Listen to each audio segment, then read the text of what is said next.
docteur en anthropologie à l'université de Caen en décembre 2017, le 21. Tout ce que je découvris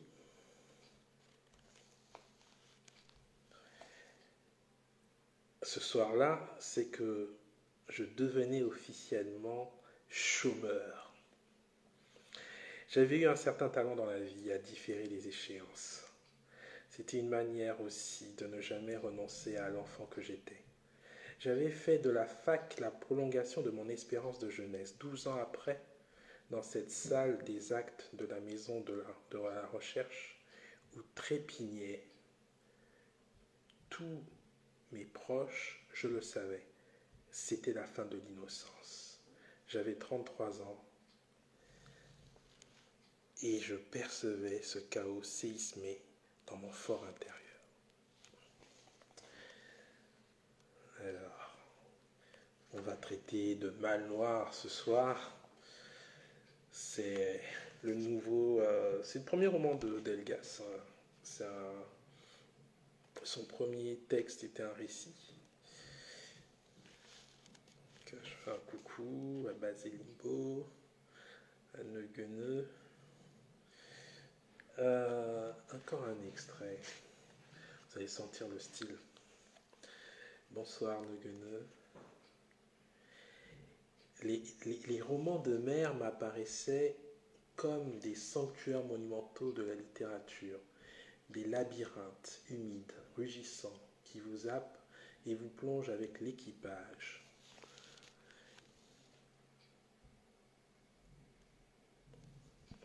À l'assaut des vagues, des bêtes, des monstres, des abysses et des légendes. Il m'apprenait bien plus sur l'homme, sur les hommes que n'importe quelle autre mémoire. J'étais embarqué sur ces baleiniers. Coucou. Alors vous allez voir, le style est pas mal. En attendant que notre amie Wendy me rejoigne, je continue la lecture. J'étais embarqué sur ces baleiniers, sur ces bateaux, et la générosité de l'écriture me transportait dans le rugissement de la nature.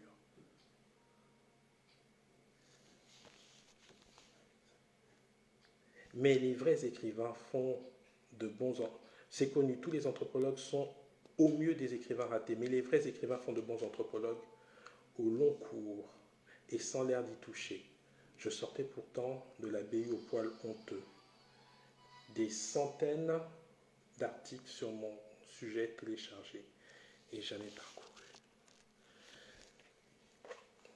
Alors, j'attends que mon ami me rejoigne.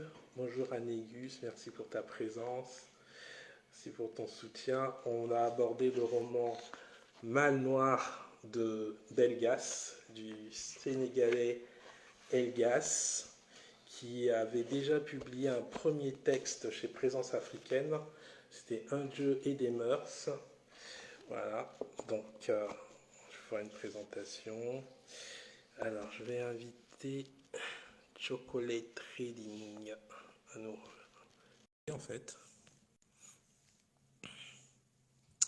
n'hésitez pas à me dire si vous m'entendez. Bon. Voilà. Hello. Ça va? Ouais, ça va, ça va. Et toi? Ouais, ça va, ça va. Je suis un peu enrhumée, je vais peut-être éternuer ici et là, donc Il y je a pas de m'excuse souci. d'avance. On est en hiver, donc ça va, tu seras pardonné et absolument. Merci. Absolument. Très bonne fête. Très bonne fête Merci. toi. Toi Très aussi. bonne fête aux personnes qui se connectent. Je vois Négus, je vois Farouk, euh, je vois Edna. Voilà, en tout cas, très bonne fête à chacun d'entre vous. Très bonne fête à toi aussi, cher Wendy. Oui, très bonne fête à toi. Le Père Voilà. Noël t'a gâté, j'espère. Le Père Noël, oui, enfin, tu sais, il n'y a pas de cheminée chez moi, mais ça va. Ça va, ça va. On, on y croit. On y croit. Mais il y avait déjà pas mal de livres hein, comme cadeau déjà, donc de bonnes lectures. Et ce soir, on va traiter d'un romancier sénégalais, Elgas. Son texte, c'est Mal Noir, pas le Mal Noir, mais Mal Noir. Alors, vous me voyez à l'envers, je sais pas trop, mais bon. Donc, vous voyez, vous avez même l'écrivain lui-même qui s'est mis en image. C'est un texte publié aux éditions Ovadia. Voilà. Tu as aimé? Ouais. J'ai D'après. aimé, mais j'ai dû te texter quand même à un moment donné, mais on en parlera un peu plus tard parce que oui, non, j'ai aimé, j'aime beaucoup sa manière d'écrire. J'ai beaucoup aimé sa manière d'écrire. Ouais, c'est en tout cas sur la manière d'écrire, il y a vraiment il y a un style, mais il y avait déjà un style dans son premier roman, dans son premier récit, Un Dieu et des mœurs. Donc je représente le premier texte, hein, Un Dieu et des mœurs. C'est un texte qu'il a publié en 2015 aux éditions Présence africaine. Voilà. Donc ça c'est un texte qui a secoué au Sénégal et même à l'époque quand il est sorti en France. Un texte clivant. Et là, c'est un texte qui est publié aux éditions Ovadia, donc 5 ans, 6 ans après. Elgas est de retour. Un texte un peu plus personnel, un peu plus intimiste. Comment tu veux qu'on commence? Comment est-ce qu'on fait une lecture? Comment tu veux qu'on On commence? explique déjà c'est quoi l'histoire, non? D'accord. Qui commence? C'est toi que Après, je te laisse raconter l'histoire. ok, bon, l'histoire c'est En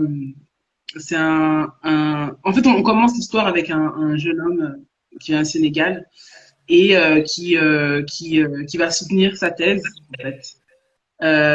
Et sa thèse, c'est par rapport aux donc les migrants. Attends, je crois que je l'ai noté quelque part. Transfert d'argent en Afrique par les migrants. En fait, donc il soulève une question. Donc il est anthropologie, c'est une thèse, oui, d'anthropologie, où il demande pourquoi, en gros, pourquoi les migrants envoient de l'argent au pays. Encore, est-ce que c'est une dette ou est-ce que c'est pourquoi? Et donc du coup, il a fait venir sa mère d'ailleurs du pays et elle va venir justement le voir soutenir sa thèse. Et, euh, et donc voilà, et donc il va passer sa thèse, etc. avec beaucoup de brio. Et donc voilà, donc on le suit, je crois pendant 1 an. Et on commence l'histoire aussi en un aveu du personnage narrateur qui n'a donc jamais appris à aimer. Donc il ne sait pas aimer. Et donc on le suit comme ça pendant 1 an à travers des histoires d'amour et des relations familiales, mais aussi romantiques. Et donc voilà, c'est ça en fait. Pour Qu'est-ce que tu penses de mon, Oui, de mon résumé? tu as été très brève, mais effectivement, tu lances parfaitement le sujet. Donc oui, c'est un thésard qui soutient à l'université de Caen une thèse en anthropologie, en sociologie. Enfin, on est dans les mêmes eaux. Donc sur le thème que tu as décrit, un thème qui est intéressant parce que c'est un thème qui a été qui a fait l'objet de pas mal de discussions pendant la pré-campagne électorale, puisque tu te souviens que comment il s'appelle le candidat comment il s'appelle, j'ai oublié, le candidat socialiste Montebourg avait posé la problématique des échanges financiers entre la diaspora et le continent, avec des mesures de représailles très fortes qui consisteraient à bloquer les transferts d'envoi d'argent pour les pays qui n'accepteraient pas les migrants. Donc c'est une proposition qui était assez surprenante venant d'un élu de gauche et qui a suscité pas mal de débats, en particulier quand une jeune africaine euh, a marqué le coup en justifiant cette démarche. Donc, ça fait poser pas mal de polémiques. Et il faut savoir que c'est le sujet de thèse d'Elgas, de Souleymane Gassama, donc Elgas. Donc, on est vraiment sur un texte. C'est très difficile. Pour moi, c'est de l'autofiction. Déjà parce que l'écrivain se met en scène sur la page. Le sujet de la thèse, c'est le sujet sur lequel il a travaillé. L'université de Caen et l'université où il a fait ses études. Donc, il y a beaucoup d'indices qui peuvent nous encourager à penser que c'est un récit. Et c'est un roman. Hein, c'est un roman. Donc, il y a un jeu déjà entre le jeu parce que c'est vraiment un texte écrit à la première personne du singulier. Il y a ce jeu qui est très présent. Mais qui est-il? Est-ce Elgas? Est-ce truc? On a tendance à dire qu'en littérature, c'est pas tellement très important d'identifier le personnage, mais tu sais qu'il y a ce concept qu'on appelle l'autofiction, c'est-à-dire un écrivain va partir de son identité, entre guillemets, et construire une fiction. Voilà. Donc, moi, j'essaie énormément, à chaque fois que je lis des romans, j'essaie de séparer l'auteur et son personnage. C'est quelque chose, même si des fois, j'essaie vraiment de dire, même s'il a son visage encore sur la couverture, je me suis dit, j'essaye vraiment de séparer parce que j'ai pas envie de. Si l'auteur prend des positions qui m'énervent, j'ai pas envie de m'énerver contre l'auteur. Donc, j'essaie de faire cet effort-là. Ouais. Mais bon, oui, ouais. J'ai beaucoup, ouais. Donc voilà. Moi, déjà, quand tu m'as envoyé le bouquin et quand tu m'as proposé, la première chose que j'ai fait, j'étais vraiment intriguée. D'ailleurs, tu m'as laissé le choix, mais j'ai choisi celui-là parce que j'aime bien être une petite mouche en fait dans l'inconscient des hommes et savoir ce que les hommes noirs pensent en fait. Parce que bien sûr, voilà, on veut toujours savoir. Et moi, je suis une femme en plus. Et dès qu'il a commencé à parler en disant on n'a jamais appris à aimer, j'ai fait voilà, ça c'est ma came, c'est ça que je veux lire, tu vois. Donc j'ai commencé pour savoir un peu l'homme noir et son rapport à l'amour. Et donc bon, j'ai vraiment vu deux filons. Donc la thèse, on a commencé à parler un peu et je pense qu'on va revenir un petit peu à la fin. Je pense qu'on va revenir plus tard. Mais vraiment, c'est ce rapport à l'amour qui commence fort avec l'introduction de la première femme. Donc c'est la maman. Alors, est-ce qu'on termine d'abord sur, avant qu'on parle des femmes, est-ce qu'on termine d'abord sur la posture de l'étudiant qui termine ses études et qui est dans une posture très complexe, tu vois? Je pense qu'il a tout un discours sur les étudiants, sur les thèses, les postures des uns et des autres pour un truc. Donc, je pense que cet aspect peut être intéressant. Et après, on va aborder les masculinités, tu vois. Et je pense qu'il y a une phrase qu'il dit, je l'ai lu tout à l'heure, mais il y a une phrase qu'il dit qui est très intéressante. Au chapitre 2, en page 17, il dit « Je fus reçu docteur en anthropologie à l'université de Caen en décembre 2017, le 21. Tout ce que je découvris ce soir-là, c'est que je devenais officiellement chômeur. J'avais eu un certain talent dans la vie pour différer les échéances. C'était une manière aussi de ne jamais renoncer à l'enfant que j'étais. » Tu vois? J'avais fait de la fac la prolongation de mon espérance de jeunesse. Moi, je trouve, tu vois, et donc 12 ans après, dans cette salle des actes de la maison de recherche, où trépignaient tous mes proches, je le savais, c'était la fin de l'innocence, tu vois. C'est très intéressant, très intéressant. Je sais pas toi ce que tu en as pensé. Je sais pas si toi tu es passé par le milieu universitaire ou si tu as fait des écoles. Oui. Mais tu Bah, vois, cette posture de l'étudiant, elle est très intéressante parce que elle va nous parler, je pense, déjà de la fragilité du personnage. Je sais pas toi comment tu as perçu cet aspect-là. moi, enfin, je sais pas si ça m'a. Le fait qu'il dit ça, oui, parce il est arrivé au plus haut sommet, en fait. Voilà, c'est le doctorat, le docteur maintenant. Et en fait, il se retrouve en fait en arrivant en haut, il se retrouve en bas. Maintenant, il est chômeur, quoi. Et c'est vrai que dans ma famille, là, c'est très personnel, hein, mon père est docteur, donc il est chirurgien. Mais donc il voulait vraiment pousser tous les enfants à faire doctorat. Doctorat, c'est vraiment que doctorat. Et en fait, en grandissant, moi, je me suis rendu compte, mais enfin, j'ai eu complètement l'inverse. Je me suis dit, mais les études, ça sert à rien, en fait. Surtout maintenant, tu vas sur YouTube, voilà. Enfin, ça sert vraiment quand tu veux quand tu veux être docteur, pour moi, ou quand tu veux être, enfin, chirurgien ou avocat, tout ça. Mais les choses que moi, je voulais faire un peu plus journaliste, je voulais écrire ou tout ça. Je me suis dit, tout ça, non, non, ça va pas être pour moi. Donc, du coup, quand il est arrivé là, je voulais presque envoyer ce passage-là à mon père en disant, bon, voilà, tu vois, euh... j'avais raison, hein, mais c'est vrai que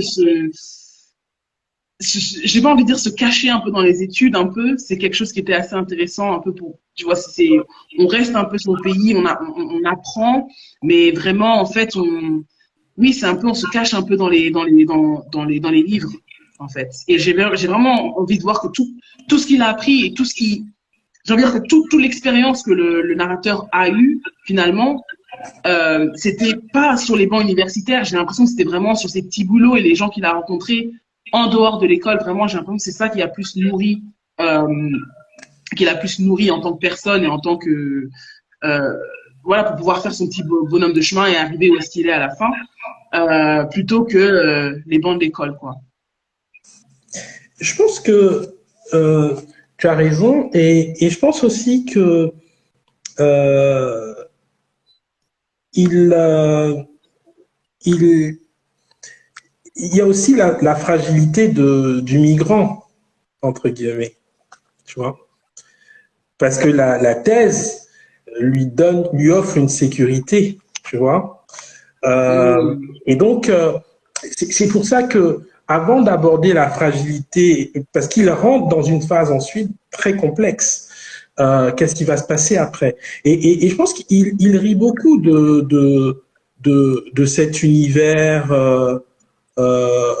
des stratégies des étudiants.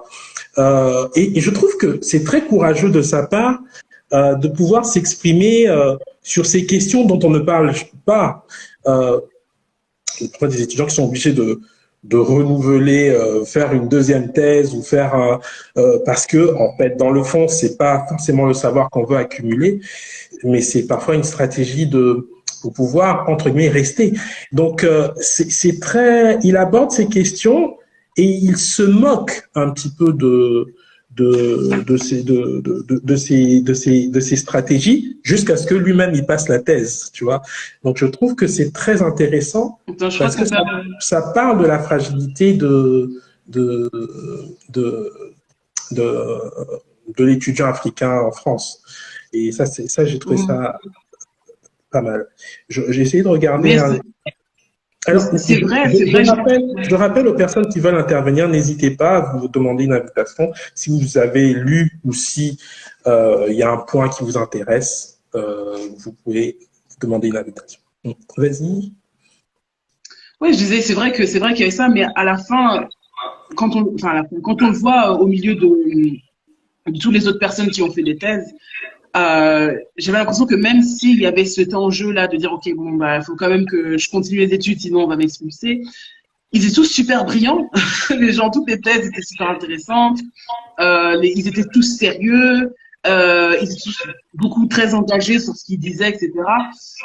Donc il y a eu aussi ce truc-là, on veut pas être expulsé, mais en même temps, ils sont brillants. C'est des gens, tu veux pas être, justement, là, aux États-Unis, ils appellent ça, je sais pas c'était quoi, la brain drain.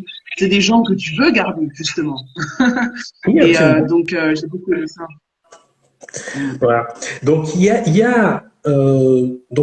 cette question-là de l'universitaire qui va un peu disparaître à un moment donné, puisqu'après la thèse, il y a une phase où il a besoin de travailler pour pouvoir se chercher, donc il va donner des cours, des choses de cet ordre-là. Donc ça, c'est pas mal. Et il y a les femmes qui sont autour de lui et qui ont des profils très différents. Tu vois. Avant qu'on passe à quelque chose d'autre, j'ai vu quelque chose qui était pas trop mal, par exemple, en parlant justement quand il commence ses cours. Je sais pas trop s'il a énormément exploité, mais j'ai trouvé ça super intéressant. C'est comment, quand il dit qu'il ne sait pas aimer, mais que quand il commence à donner des cours, maintenant c'est à lui, il doit quand même transmettre l'amour à la littérature de la littérature aux élèves. Donc il y a ce schéma de, ok, cette ouverture un petit peu qu'il faut qu'il exploite et qu'il fasse pas forcément aimer l'autre, le prochain, mais en tout cas aimer la littérature et le transmettre. J'ai trouvé ça super beau, comme il a dit. Ouais, absolument. C'était super. Je pense que c'était juste un petit clin d'œil, quelque chose, mais j'ai trouvé ça, oui, c'est clair et net. Être enseignant, c'est vraiment transmettre l'amour. Hein. Alors, peut-être avant de parler des femmes et des hommes, moi, j'aimerais que tu parles de l'écriture. Comment tu as trouvé son écriture et la structure du texte? Comme tu disais, le texte se passe pratiquement sur une année ou deux. Comment tu as trouvé son écriture? Attends, je crois que c'est ma connexion. Tu m'entends? Ouais, je t'entends. Alors, c'est ma connexion? Okay, parce que j'ai l'impression que tu coupes un petit peu, donc je me dis, est-ce que c'est ma connexion ou est-ce que c'est ta connexion? Mais... Non, là, là, je t'entends bien. Donc là, je disais, qu'est-ce que tu as pensé de son écriture, de la manière avec laquelle il a construit son récit sur une année, sur une période, sur la période de sa narration? Comment tu as trouvé son style? J'ai beaucoup aimé. J'ai trouvé, j'ai trouvé super, j'ai trouvé très approprié en fait. Quand on parle des choses, des sujets du cœur, j'ai trouvé très poétique. J'ai trouvé très fluide, très profond. Et j'ai même trouvé que des fois c'était tout et son contraire, tu vois ce que je veux dire. Donc toute cette, tu vois, parce que quand tu aimes quelqu'un ou quand tu as des sentiments ou quand tu, des fois t'es un peu perdu en fait. Et c'est un peu un mini tourbillon. Et j'ai l'impression que des fois, en fait, il arrivait bien à retranscrire ce mini tourbillon. J'ai pas de phrase exactement, mais tu retrouvais ce mini tourbillon un peu quand il essaie d'expliquer comment il ressent les choses. Où des fois c'est blanc, mais en même temps c'est noir. Et puis c'est un peu gris. Et puis il y a un peu de le jaune. Et donc j'ai beaucoup aimé ça. Ça m'a fait vraiment ressentir un petit peu où est-ce qu'il en était quand il essayait dans sa démarche de d'apprendre un petit peu le rapport à l'autre un petit peu. J'ai beaucoup aimé ça. C'est très poétique et ça donne une dimension parce que des fois, à tort, hein, d'accord, je pense un peu à tort des fois que les hommes n'ont pas énormément d'émotions. J'ai l'impression qu'ils sont très froids. Surtout l'homme noir, des fois, surtout quand il s'agit d'expliquer ses sentiments, parce que je sors avec des hommes noirs, et des fois j'ai l'impression qu'ils ont un peu ce blocage quand il faut exprimer les sentiments. Et là, j'ai vraiment le roman vous a un peu, j'ai un peu pardonné. Je me suis dit bon, il ressemble quand même les choses. Peut-être qu'il s'exprime pas comme Elgas, mais Elgas m'a fait comprendre que non, on ressent les choses. Peut-être qu'ils sont pas juste aussi éloquents que lui. Donc j'ai beaucoup aimé. Alors moi, j'ai vraiment kiffé. Hein. J'ai vraiment kiffé. Bon, faut dire que Elgas, bon déjà son premier texte, il a un style raffiné. J'aime dire que c'est une sorte de dandy de la littérature comme ça. Il est élégant. Il a cette élégance. Une élégance qui peut friser même un peu l'arrogance, parfois un peu le mépris comme ça.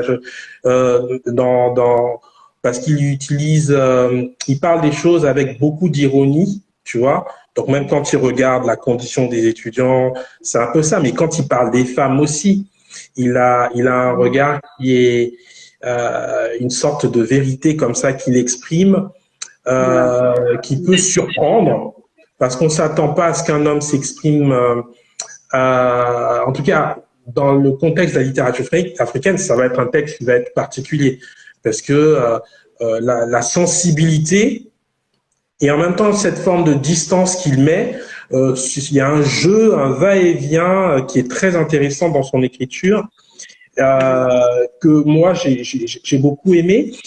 Et il y a aussi une très grande profondeur, tu vois, une très grande profondeur. Et moi, d'une des premières femmes dont j'ai envie qu'on parle, c'est sa mère, c'est-à-dire la manière avec laquelle il parle de sa maman.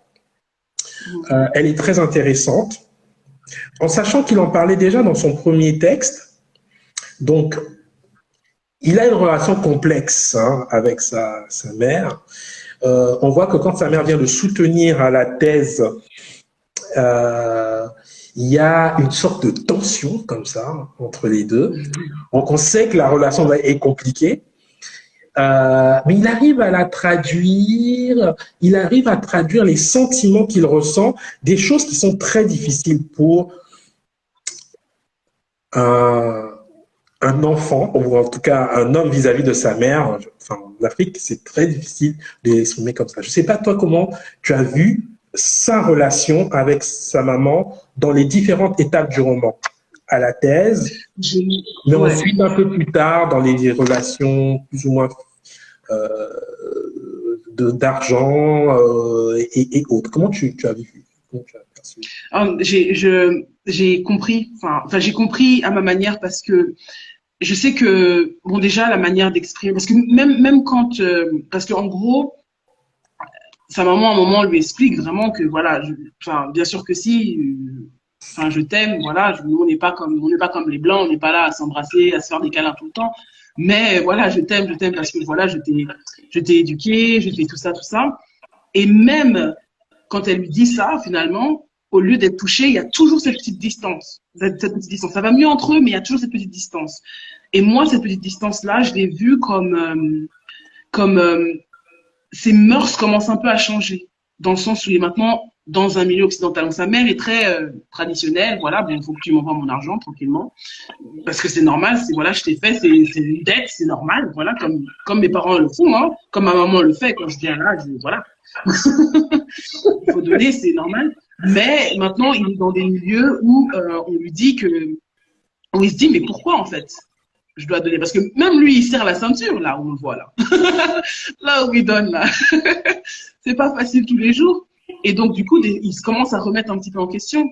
Et donc voilà, et donc c'est vraiment ce côté, je pense que c'est ça la distance qu'il y a entre eux, c'est pas seulement géographique, mais c'est maintenant aussi les mœurs où ils commencent à se faire, je veux dire, absorber ou influencé en fait par ce côté occidental. Et on voit bien quand il se met maintenant en relation avec une blanche, il coupe le cordon avec la maman. Alors justement, il y a des injonctions venant de la maman, justement sur la question de ces masculinités qui sont abordées. Donc il y a la question des injonctions entre guillemets, et donc il y a les injonctions de la maman qui justement dit que tu es en rupture avec ta culture, tu es en rupture avec truc. Et chez lui, il y a vraiment une volonté de rompre. Et la rupture avec la culture, selon sa mère, c'est aussi dans les relations qu'il construit avec les femmes. Donc c'est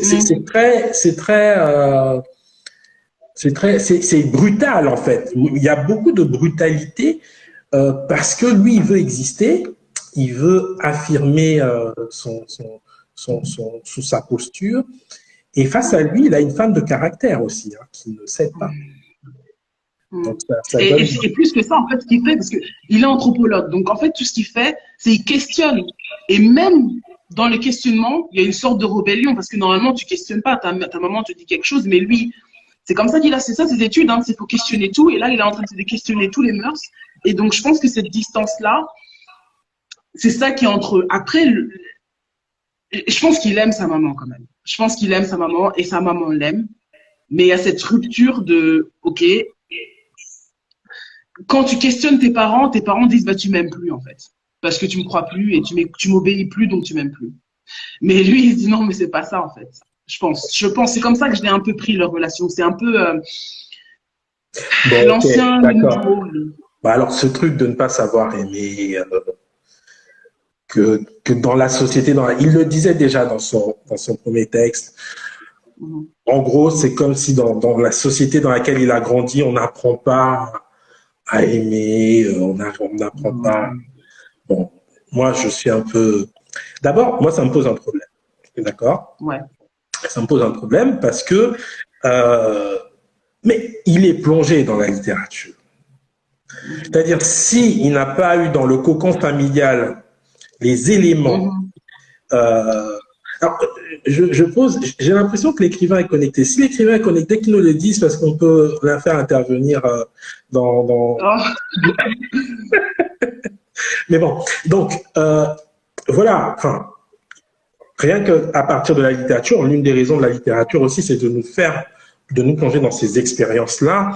Finalement, l'amour, on peut l'apprendre, le saisir, au travers aussi de la fiction que l'on lit, qu'on aborde et ainsi de suite. Donc, je pense que, de mon point de vue, il y a un faux procès qui est fait à la maman. Oui, c'est toujours la faute de la maman. Hein. À laquelle... Ouais, mais le papa n'est pas là. Le papa est décédé. Donc, mais il a grandi son papa, non? Je sais plus si c'était jeune qu'il a perdu son papa ou pas, le narrateur. En tout cas, il l'a perdu avant d'arriver en France, je crois, ou pendant ses études, tu vois. Donc le papa, la question du papa est quasiment réglée, tu vois. Donc voilà, moi, ça, c'est un aspect qui est très, très intéressant. Voilà. Maintenant, par rapport à son rapport aux femmes, qu'est-ce qui t'a choqué ou qu'est-ce que tu as aimé? Là, maintenant, je parle à la femme, hein, parce que là, il faut qu'on rentre dans le vif du sujet. Alors, il y a Elgat. Il nous dit quoi? Je suis connecté, je veux bien juste corriger en pyjama quelque chose. Ok, donc j'envoie l'invitation. Allez. Bien sûr. Alors, il faut que je le retrouve. Voilà. Lancer l'invitation.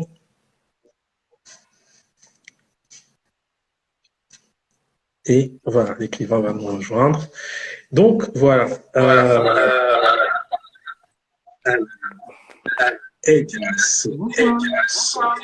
Comment vas-tu? Oui, bonsoir Réassi. Comment ça va? Ça va. Ça va. Alors, je sais pas, il y a un portable qui doit être. Il y a deux. Ouais, bah écoute, normalement je suis sur un seul. C'est bon. C'est bon. Bah, j'aimerais juste vous remercier. C'est très déstabilisant, en fait, d'être là en sous-marin et de vous écouter. Donc, mais je commence d'abord par vous remercier parce que ça me touche énormément. Je suis ravi que ce roman puisse vous parler, qu'il ait ses échos, que ça suscite ce genre de discussion. C'est vraiment inestimable. Je corrigerai juste quelque chose avant de repartir. Vous écoutez très sagement. Sur la couverture, c'est pas moi. Non, je te prends pas. Alors, justement, ça, c'est une grande question. J'ai dû me débattre pendant des heures sous des interpellations diverses. Non, c'est pas moi. Alors, il faudra s'en prendre à la graphiste de la maison d'édition Ovadia, qui a trouvé cette photo dans une banque, visiblement, de photos. Et donc, il a choisi. J'avais juste donné comme brief, en quelque sorte, que je voulais quelque chose de sobre et d'épuré. Ouais, Ils m'ont proposé cette couverture et j'ai dit, OK, why not? Mais c'est pas moi sur la photo. D'accord. Ok. D'accord. J'espère que j'ai au moins un visage un peu plus chaleureux et moins austère que ce type-là. Ah, vous êtes tous les deux. Vous êtes tous les deux. Ah, bah, écoute, c'est très gentil, Wendy. C'est très gentil. Merci beaucoup. D'accord. Bon, je vous rends l'antenne, comme on dit à la télé, et puis je vous écoute très sagement. D'accord, ok. Si tu veux intervenir, n'hésite pas. Il n'y a pas de souci. Allez, merci, bisous. Bon, donc voilà. On aurait dû lui demander si c'est une autofiction ou pas. Mais bon, alors, voilà. Et donc, parlons des femmes. On parlait des femmes. Là, maintenant, je suis timide là, pour dire mes choses. Alors, là, je savais pas. Non, bon, en fait, moi, je t'ai envoyé C'est très bien. Hein. Je t'ai envoyé un petit message en disant, j'étais à peu près à moitié du livre et j'étais, en tant que femme noire, je me suis dit, écoute, est-ce qu'il y aura au moins une femme noire? Hein? Est-ce qu'on va aborder au moins une femme noire? Parce que s'il y en a pas, j'arrête le bouquin directement. Tu vois? Bon, là, il y a une revendication des femmes, des Oui. filles. Alors, Donc, pourquoi tu as posé alors, explique pourquoi oui, parce que, tu avais une attente par rapport à... voilà. Et je pense, peut-être à tort, parce que d'habitude, en général, quand j'ouvre un bouquin, j'essaye de pas avoir expectation. J'essaie de pas avoir d'attente, en fait. Et j'essaie juste de me laisser bercer parce que l'auteur veut dire. Mais là, quand j'ai vu Mal Noir et la première, enfin, une des premières phrases où il parle, voilà, j'ai jamais aimé, je vais vous expliquer pourquoi j'arrive pas à aimer, quelque chose comme ça. Je me suis dit, ah, bon, un homme mal noir, on peut s'appeler mal noir. Je me suis dit, bon, voilà, ça va parler d'amour, ça va parler oui, bon, après, je me suis dit, bon, voilà, il peut aimer des femmes blanches, etc.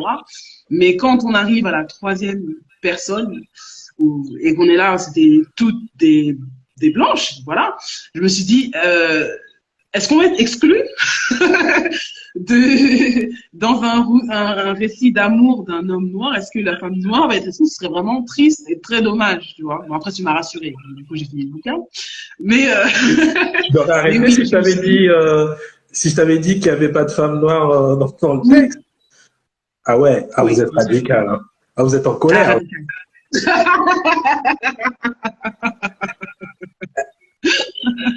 Alors, attends, je vais lire un extrait, hein, parce qu'il faut qu'on entende un peu l'auteur. Ouais, je vais lire un extrait, et puis on continue sur cette vibe. Tous ces moments fusionnels charnels, ces îlots loin des jacassements, des échos, des rumeurs, cet espace sur lequel une petite lueur angélique, quoique furtive, m'avait semblé une ruche dégoulinante de merveilles, miniature de quelque chose qui ressemblait à un sentiment véritable.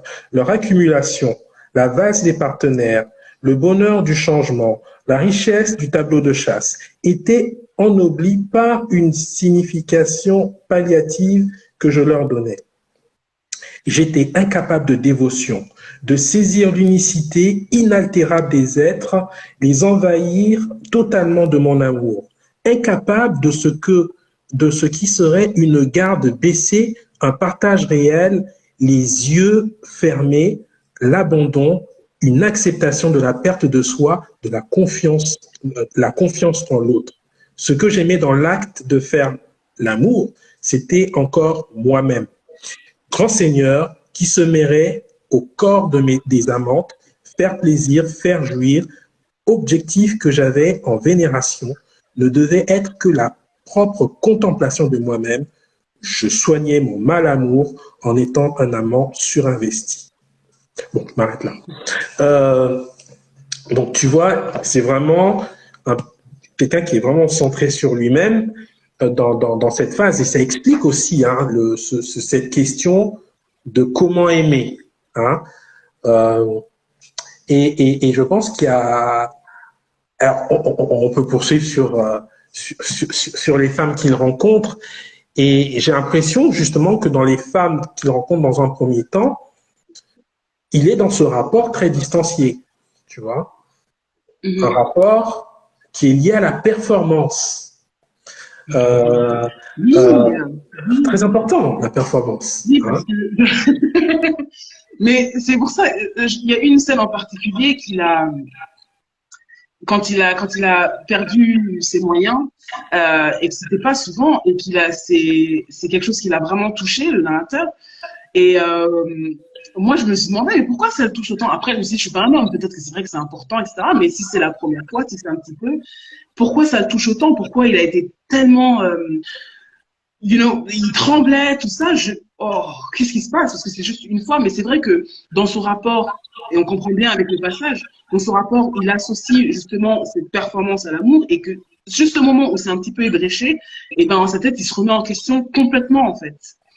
Parce que pour lui, c'est ça, c'est comme ça qu'il donne l'amour en fait. Et il n'y a pas d'autre manière. Et c'est pour ça que là, tu te dis, oh là là, déjà que je cherche à aimer, si j'arrive même plus à aimer de cette manière-là, que me reste-t-il? Et moi, je comprenais pas parce que, et c'est pour ça aussi que je me dis quand je regarde le narrateur essayer d'aimer, il y a tellement de façons d'aimer en fait. Et des fois, il est là, il décrit quelque chose et je dis ben voilà, ben ça c'est de l'amour. Et il décrit quelque chose d'autre avec sa maman, même dans les difficultés, je dis ben ça c'est de l'amour aussi. Tu vois, et quand il rencontre une autre, enfin, même quand il donne, quand il s'inquiète pour ses élèves aussi, ça aussi c'est de l'amour.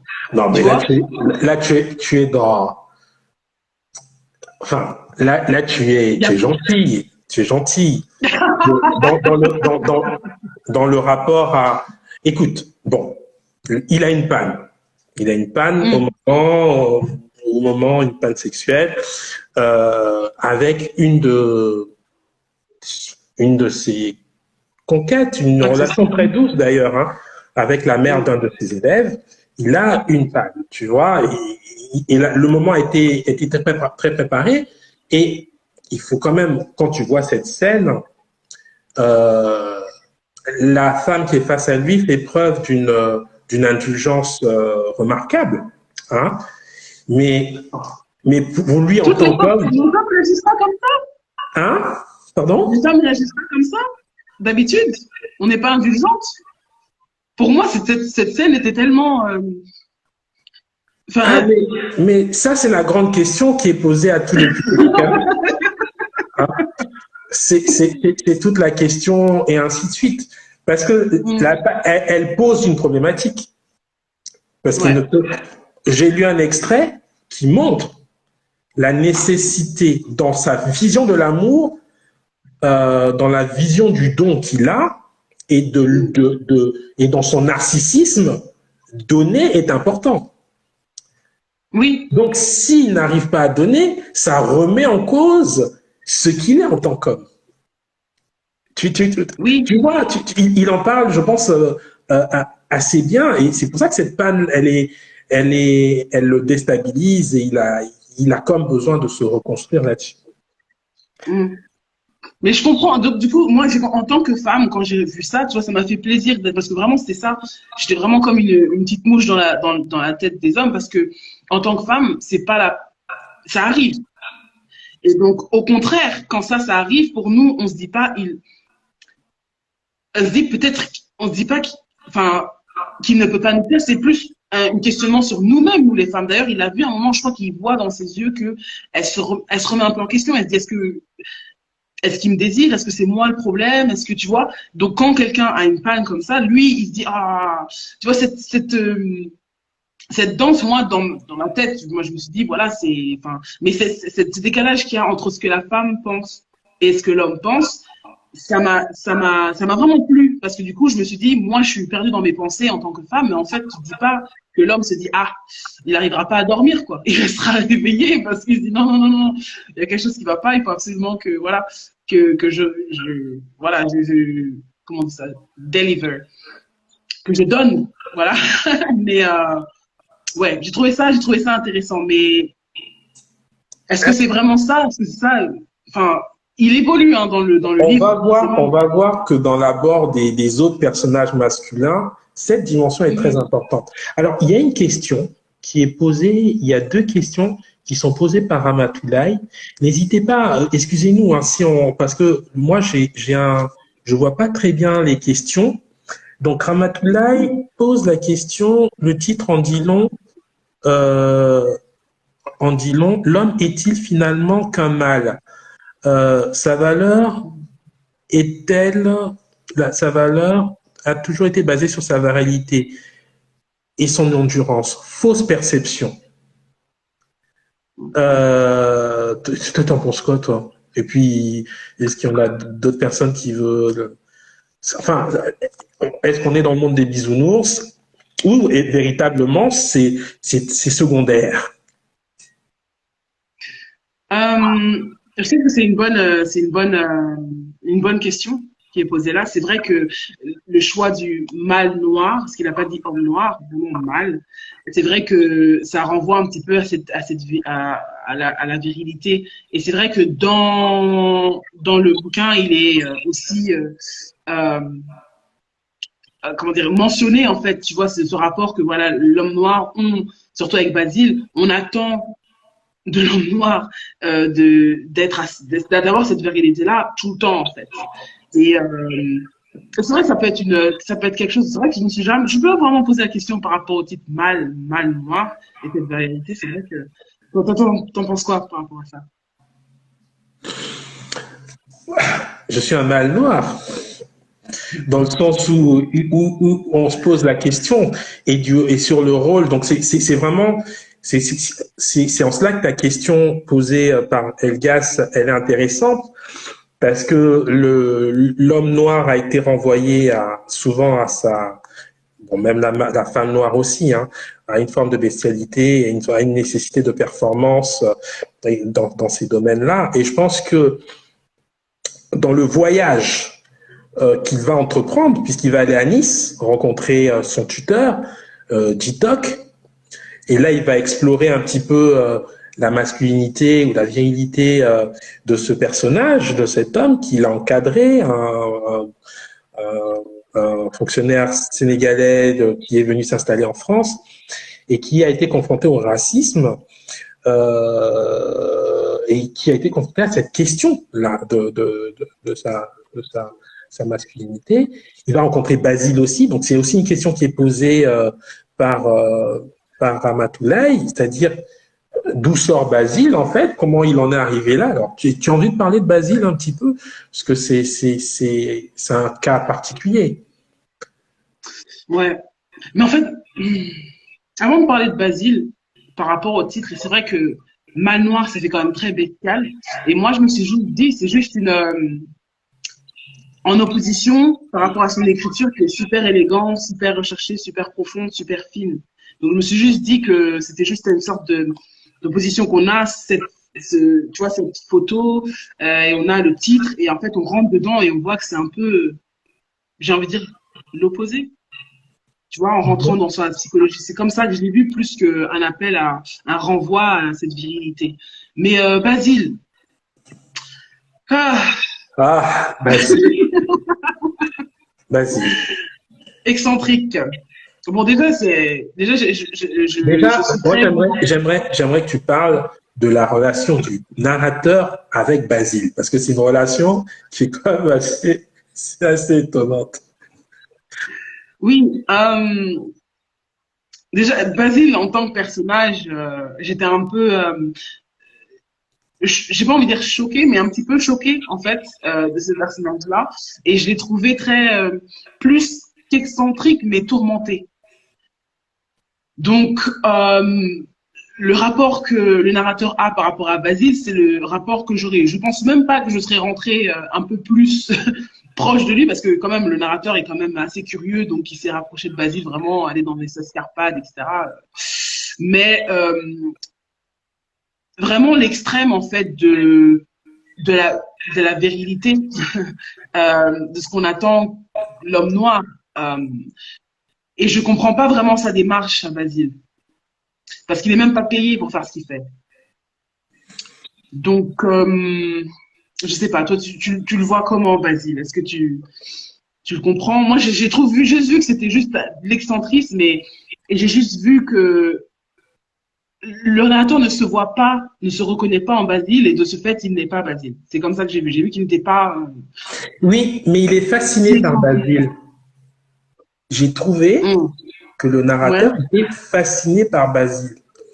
Alors, Basile, pour que les gens comprennent, c'est une sorte de mâle alpha comme ça, hein, comme on aime dire, hein, l'expression truc, et qui est un grand black, je crois qu'il est des îles, et c'est un coiffeur. Il a été le coiffeur du narrateur quand il était étudiant à Lyon. Donc parce que après sa thèse, il fait comme une tournée des gens qui l'ont soutenu, tu vois, enfin où il va visiter. Et moi, j'ai fait cette expérience quand j'ai terminé mes études. J'ai fait aussi une sorte de tournée comme ça, un retour sur les traces, et tu revois comment la ville a changé, tu vois les gens qui t'ont soutenu, comment ils sont devenus. Il y a cette démarche-là que je trouve qui est très belle, et il y a ce regard qu'il porte sur ces gens qu'il rencontre mais parfois un regard qui est critique. Oui. Parce qu'il est toujours dans une forme de critique. Il est dur avec Jitok, par exemple, qui a été quand même une sorte de père pour lui en France, mais il porte un jugement très dur sur ses choix politiques et ainsi de suite. Mais Basile, il y a comme un rapport de dominant-dominé, tu vois, parce que Basile le regarde comme un homme faible, en fait, tu vois. Alors que lui, ils organisent des partous, des trucs compliqués dans des milieux autorisés. On va pas rentrer dans le détail, mais donc il représente le super mal, tu vois, si tu veux. Et on ne sait pas, on a du mal à saisir le rapport de fascination qu'a le narrateur avec Basile. C'est très ambigu. Tu vois, je sais pas si toi tu as ressenti ça. Alors comment il en est arrivé là? Bah, on ne sait pas. Hein. Basile, c'est un personnage qui apparaît comme ça. On découvre un peu le profil qu'il a. Il s'attarde pas trop sur ce personnage, mais donc est-ce qu'un alors. Ah oui, oui. Alors, vous n'hésitez pas, oui. Pour que les questions apparaissent mieux, il y a Neguene il y a un moyen de poser des questions et ça apparaît plus facilement pour nous. Donc, Neguene dit, est-ce qu'un mâle peut aimer? Bon. Tu vois. Donc, ah, tu réfléchis, hein. C'est pas évident de répondre. J'ai envie de dire qu'on attribue, j'ai envie de dire que oui, j'ai envie de dire que un mâle, non, mais le mâle, c'est vraiment le nom ou la perception qu'on aurait de l'homme noir. Mais le bouquin, le livre et la manière dont c'est écrit nous montrent que un homme noir n'est pas un mâle, en fait. Parce que même Basile a des enfants. Okay. Basile a quand même une femme qui est infirme. Donc, malgré sa bestialité, il y a quand même un cœur quelque part, je pense. Ah, tu penses que c'est parce qu'il a une femme handicapée qu'il exprime là son humanité, qui sort. On pourrait te dire que c'est par frustration qu'il va faire ses ravages ailleurs, tu vois. Donc c'est Basile est compliqué, hein. C'est compliqué ce Basile. Mais par contre, Dijok, moi j'aime bien. Tu vois, Dijok, ça c'est quelqu'un que j'ai beaucoup aimé ce personnage, dans le sens que lui, par contre, il surenchérit son activisme et tout ça, en sachant que il était quand même marié à une femme blanche avant, quand même. Ouais. Alors justement, ça pose le problème de l'homme noir migrant en France, qui parfois est obligé d'avoir, alors je vais utiliser un terme qui va choquer, c'est un terme que j'ai entendu quand j'étais étudiant, on parlait d'une intégration par le bassin. Tu vois, c'est très fort. Moi, j'ai entendu ce truc. Mais en fait, Basile, il est un peu dans, TikTok, il est un peu dans cette posture, un peu complexe, où il a une position qui est instable et sa stabilité va venir au travers de la relation qu'il va avoir avec cette femme blanche. Donc, moi, je le vois comme ça. Mais par contre, il va avoir une opposition très forte par rapport à cette relation. Donc, venant des enfants de cette femme. Bon, on rentre pas trop dans les détails, on va pas rentrer et décrire tout. Donc, je trouve que c'est très complexe. Et moi, j'ai envie de revenir sur Elgas, parce que justement, comment on quitte le mal pour devenir l'homme. Et je pense que ça commence avec Mélodie. Tu vois, je trouve que Mélodie l'aide à, dans sa fragilité. C'est une jeune femme qui est instable, une femme qui a des problèmes psychologiques et trucs, tout ça, extrêmement fragile, mais elle lui fait confiance. Elle lui dit d'où elle vient, et c'est peut-être l'un des moments les plus forts de ce roman, parce que face à la fragilité de Mélodie, le personnage narrateur, il dit ses hésitations, tu vois.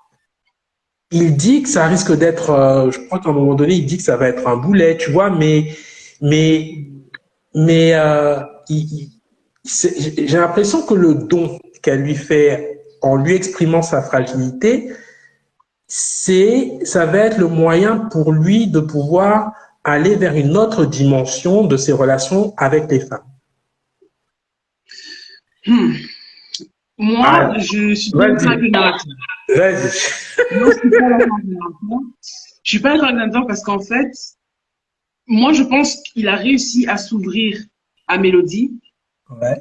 Une fois que la relation platonique qu'il avait avec la femme avec les 2 enfants là et son père et son mari qui la battait, une fois qu'il a vu ce côté sensible qui l'a troublé, je pense que c'est ça. Moi, je pense que c'est là le déclic qui s'est passé en se disant, ok, cette femme qu'il a vue, qui souriait toujours, etc., etc. Tout d'un coup, tu la vois avec un bleu, un cocard qui pleure, qui vient, qui t'appelle, etc. Et tu as vu ça, cette sensibilité. Qu'après, il a réussi, lui, parce que quand il appelle Mélodie pour, dans un bar, etc., je crois que c'est lui, le narrateur d'abord, qui s'ouvre à elle, en disant, ben voilà, je viens de là, ce qui se passait, qui a commencé à ouvrir un peu sur sa vie. Et Mélodie qui a dit, ah, ok, ben, cool, moi aussi, je vais dire un petit peu par rapport à moi. Et elle a commencé à s'ouvrir encore plus complètement, en fait. Et je pense que c'est vraiment cet épisode où il a vu cette femme qui lui faisait juste découvrir, la France, qui lui faisait faire. Dès qu'il a vu que, oh là là, elle peut être pleurée en lambeaux, il s'est dit, je pense que c'est un petit choc qu'il a fait, où là, j'ai toutes ces émotions-là, il faut que je les donne à quelqu'un. Et je pense que Mélodie, c'était j'ai envie de dire, le réceptacle un peu facile pour lui. Ouais, parce que quand Mélodie commence à s'ouvrir à lui et qu'elle lui dit tout, il a eu peur aussi, hein, quand même. Quand elle a commencé à dire, bon voilà, je suis bipolaire et tout ça, il s'est dit, oula, ok, je lui montre pas, mais en fait, c'est chaud quand même, tu vois. Tu vois, donc je me dis, ouais. Oui, mais il aurait pu déserter. Le personnage dont j'ai lu un extrait tout à l'heure, il aurait pu déserter. Je pense qu'il voit dans la fragilité de Mélodie aussi une possibilité de se dépasser, tu vois. Ok. Et à partir de là commence quelque chose. Même si il y a la peur que la fragilité de Mélodie devienne une charge pour lui, ce qui n'est pas. Et donc c'est là où maintenant la question de l'amour, hein, il y a une progression dans le roman et on voit la question de l'amour qui vient finalement briser en fait le côté. Je vais pas dire animal, parce que même quand tu vois le lion avec ses lionnes, il y a un peu de tendresse, tu vois. Lui, il est loin de ça. Tu vois. Mais regarde, alors, Ramatoulaye nous dit ceci. Je vais te lire 2 questions et il faut que je fasse attention quand même à l'heure. Ah oui, je vais accélérer, on va accélérer. Ramatoulaye dit ceci. Elle dit... mais Mélodie est une représentation de sa mère car elle le materne, elle permet aussi de se sentir sauveur car ce narrateur est narcissique. Ouais. Elle le materne, il y a dans leur relation tout ce qui peut opposer, je vais être caricatural, d'accord? Un occidental, un africain. C'est-à-dire, elle planifie tout. Elle est super carrée, tu vois. Elle vient d'un milieu un petit peu bourge. Elle est carrée, elle planifie tout. Lui, c'est un jazzman, il est dans l'impro, tu vois. Il le dit, tu vois. Donc, il dit. Donc, il y a un complément qui est très intéressant entre les deux, tu vois. Donc, dire qu'elle le materne, oui. Mais bon, je sais pas. Moi, je vois le. Je suis pas sûr qu'elle était complètement en position de materner ben, elle s'occupe de lui, elle lui fait des gâteaux, tu vois, elle fait attention à ce qu'il est, tout ça, tu vois. Il y a ce côté maternel, mais j'ai l'impression que, en fait, c'est le maternel un peu plus expressif, peut-être que sa mère n'avait pas, selon lui, en fait.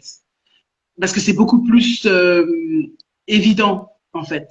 Et comme il a été seul pendant un moment, ce petit côté nurturing, désolée avec mon anglicisme, les gars, je suis vraiment désolée. Mais ce côté un peu plus, tu vois, où on le materne vraiment, c'est quelque chose qu'il fait sentir bien, en fait. Ça, je pense, ça l'a touché.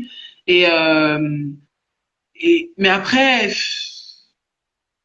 j'ai l'impression que je suis juste une femme, finalement, parce que j'ai vraiment envie, quand tu donnes à une femme, elle peut aussi, elle peut faire ça pour toi. Je pense que si, comment ça s'appelle, si il s'était mis un peu plus, s'il s'était ouvert un peu plus aux autres, elles auraient eu aussi, surtout que les deux autres à qui il parlait, c'était aussi des mamans, je pense qu'elles auraient eu aussi cet élan de maternité envers lui. Mais c'est juste qu'il sait pas.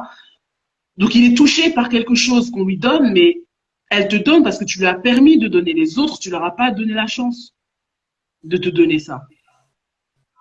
Moi, pour moi, c'est tu dirais la même chose avec Désiré? absolument, absolument. Ah non, Désiré ne la materne pas. Non, non, je veux dire, si tu lui donnais, mais Désiré, il lui donne pas la chance à Désiré de faire tout ça. Alors, Il la cache. Ah, bon. Alors, on va prendre une dernière question, c'est celle de Laure Tarrer, qui anime une émission littéraire aussi sur Éclair TV. Est-ce que la colonisation est une cause de l'attitude du personnage narrateur? Qu'est-ce que tu en penses?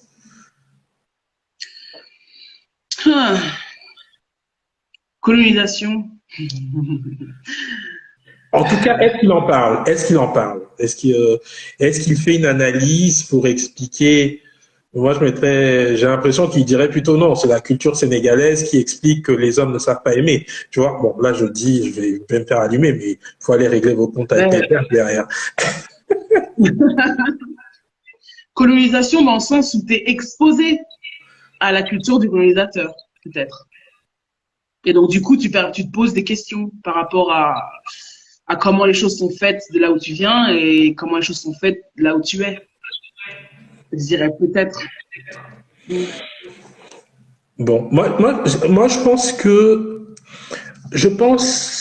dans ce texte, la fragilité, c'est avant tout la fragilité d'un homme qui est dans un système, qui est dans une phase de bascule.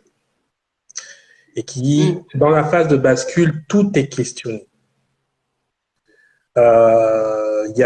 Tout est questionné. Il y a la fragilité de la position. Est-ce que je vais pouvoir subvenir à mes besoins? Est-ce que je vais pouvoir intégrer l'université?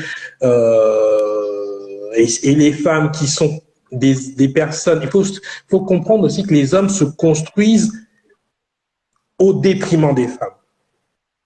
Donc, le narcissisme du personnage, il est lié au fait que, en donnant, il a un sentiment de puissance en voyant la jouissance de ces femmes, et donc ça le rassure. Hein. Donc, la fragilité intervient quand justement il ne peut plus arriver à cette satisfaction-là, et en même temps, il n'est pas sûr de sa position dans la société. Et donc voilà. Donc ça, c'est très intéressant. Et on voit que c'est quand il apprend maintenant à aimer avec Mélodie qu'il s'ouvre à Désiré. Bon, on s'arrête là parce qu'on ne va pas rentrer trop dans les détails. Mais le personnage de Désiré et la relation qu'il a avec Désiré, qui est une femme noire, qui a un parcours très particulier, bon, je trouve qu'il est élégant, vraiment, dans la manière dont il raconte ses deux amours, et dans sa manière aussi, finalement, où il rappelle que les femmes noires existent dans son univers, mais c'est juste qu'il ne les rencontre pas. C'est quand même quelque chose de très important.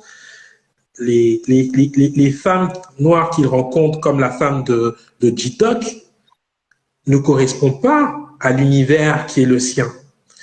Hein. Et il est même critique par rapport à Ditok en disant que Ditok il a pris une petite Sénégalaise, entre guillemets, bonne à tout faire, peut-être en compensation de la relation qui a manqué avant avec Donc et lui, il n'est pas prêt à faire ce compromis.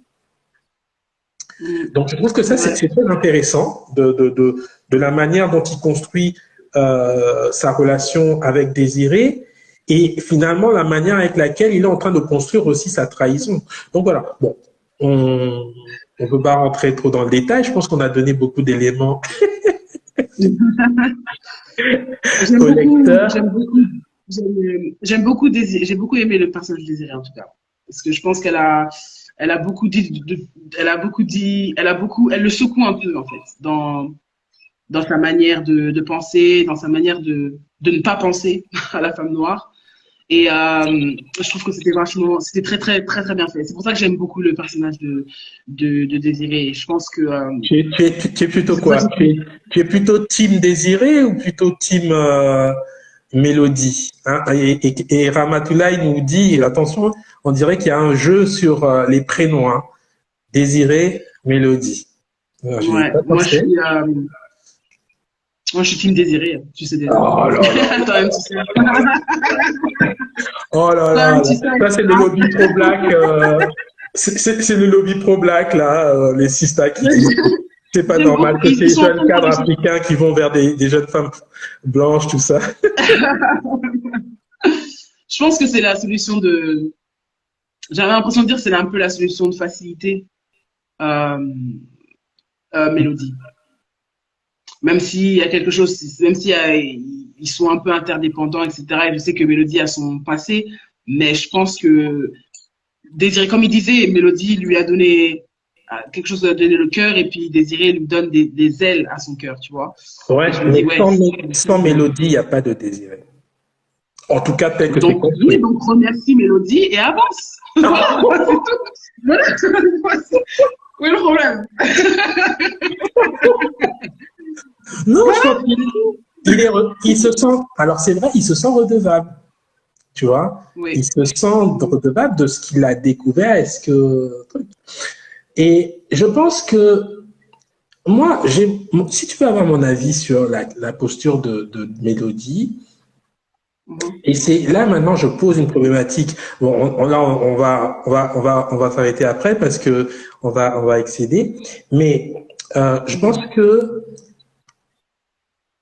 Mélodie a les moyens de lui accorder ce temps. Tu vois, quand je dis ça, elle a les moyens, c'est-à-dire elle n'a pas la pression, elle est dans son élément, tu vois. Même si elle est fragile, elle est dans son élément et elle peut recevoir, comment elle s'appelle, le personnage narrateur, tu vois. Alors que même Désiré, elle est dans le fight. Oui, oui. Et le problème, c'est que je pense que quand on est dans des milieux où on est en mode survie, et je pense que là, l'écrivain a été très juste là-dessus. Quand on est dans des écosystèmes où les gens sont dans des modes de survie, avoir en face quelqu'un qui est dans le fight alors que toi-même tu fights pour pouvoir espionnager. Je pense qu'on doit il faudra que beaucoup lisent ce roman pour qu'on se pose des bonnes questions et que les sistas, entre guillemets, parce que je sais que c'est une polémique. Pourquoi les jeunes Africains qui jouent au football vont... il faut qu'on y arrive. On a tous vu Jungle Fever de Spike. C'est le sujet récurrent. C'est le sujet pourquoi ils choisissent quand ils réussissent et ainsi de suite, les femmes européennes et ainsi de suite. Je pense que le roman aborde de manière indirecte sans vraiment aller jusqu'à ce niveau-là, il aborde cette fragilité de l'homme noir dans cette posture, hein, et aussi la fragilité des femmes noires. Mais il parle aussi de la fragilité même de la femme blanche dans ce contexte aussi. Hein. Et de ce point de vue, je trouve ce roman est beau et moins dogmatique que son précédent texte, Un Dieu et des mœurs, parce que je pense que, il a mis entre guillemets, comme dit Victoire Toyon, il a mis, je vais être grossier, mais c'est pas moi, l'expression n'est pas de moi, il a mis ses couilles sur la table, tu vois, donc il a mis sa fragilité, il les a, et il a regardé toutes ces femmes avec beaucoup d'honnêteté, je trouve. Ouais, très bien. Sur ce qu'il est et sur la manière avec laquelle il les perçoit, sans rentrer dans des rôles, comme c'est le cas, ça a été le cas pour Basile, qui est dans un rôle, comme Ditok aussi, qui à un moment donné a été dans un rôle, mais qui en est sorti. Voilà, ça c'est vraiment la force de ce roman, je pense. Ouais, c'est beaucoup de questions et moi c'est dommage parce qu'on a eu un petit débat avant hors caméra, mais on peut pas en parler sinon on va spoil. Mais si vous avez lu le bouquin, est-ce que vous pouvez nous dire dans vos commentaires, à votre avis, il est où le narrateur? Parce que moi j'ai une théorie, toi t'as une théorie, on n'est pas d'accord. Ah oui, sur la fin du roman, oui, ouais.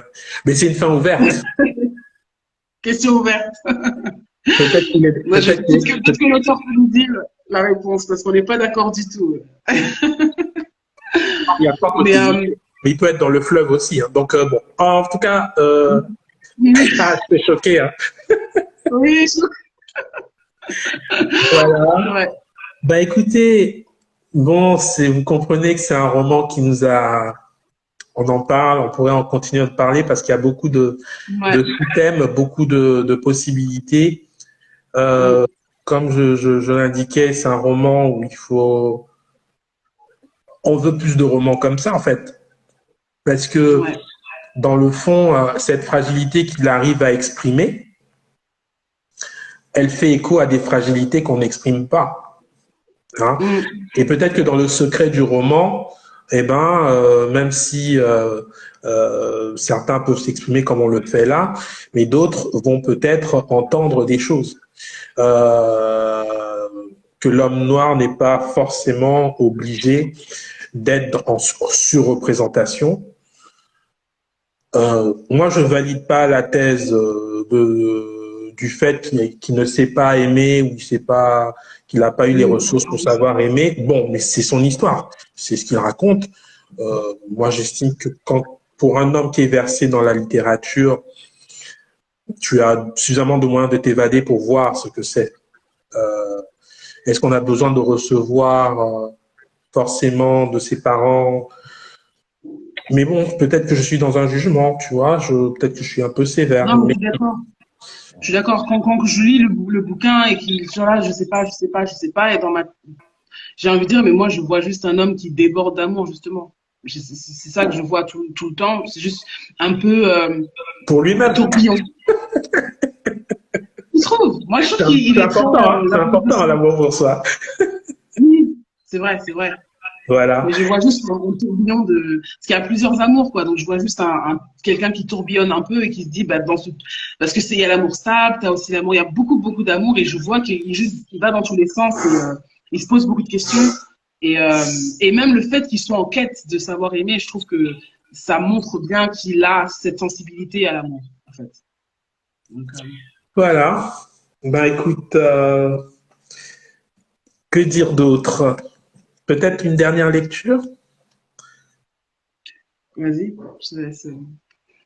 Allez, une dernière lecture. Je vais prendre un petit passage qui nous parle de Ditok.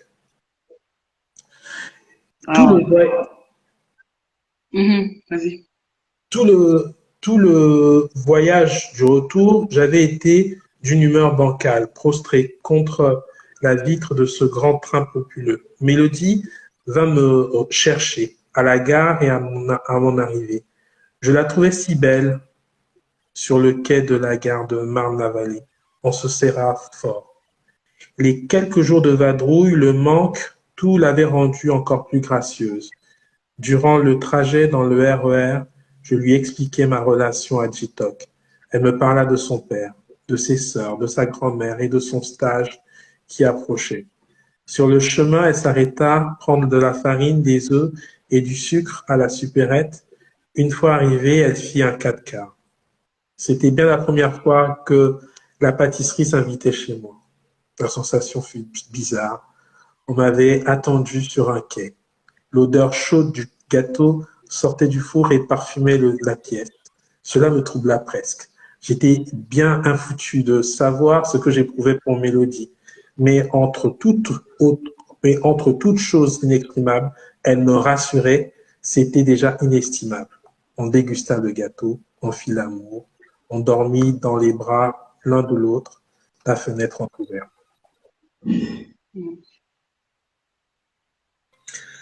Voilà, je m'arrête là.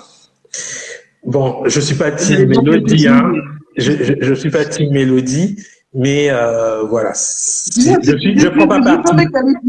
Je prends on pas voulait parti. parler de TikTok, je finis avec un Mélodie, tu vois. Toi, je sais que t'es... Voilà. Donc, écoutez, merci beaucoup pour les personnes qui se sont connectées. On s'excuse si on a... Excusez-moi. Tu peux appeler Serge, s'il te plaît. Donc, on s'excuse si on n'a pas pu répondre à toutes les questions. Et voilà, on vous conseille de lire cet ouvrage. C'est Mal Noir aux éditions Ovadia. C'est le nouveau roman de Delgas. Il est disponible en librairie. Que vous dire d'autre? Souhaitez un très bon réveillon de la Saint-Sylvestre. Protégez-vous, puisque, bon, Omicron, hein, protégez-vous. Et rendez-vous en 2022 pour de nouvelles lectures. Salut. Au revoir. Merci beaucoup.